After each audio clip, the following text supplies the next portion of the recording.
Ana shunday azizlar, yurtimizda paxta mavsumi va to'y mavsumi boshlandi.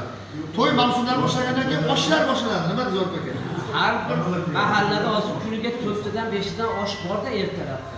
Ana bugun Murodjon administratorimiz, qadrdonimiz, do'stimizni Murodjonni o'g'il uylantiryapti.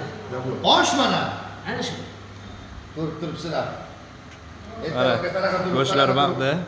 Mana oshpaz akamiz qo'ydi. Ammo mashina bo'pti. Osh o'rmanab ketibdi. Osh bo'lsin. Aka joningiz sog' bo'lsin. Akalarimiz shu oyda xizmat qilib mana, bizlar haligi dasturxonchi deymiz-ku.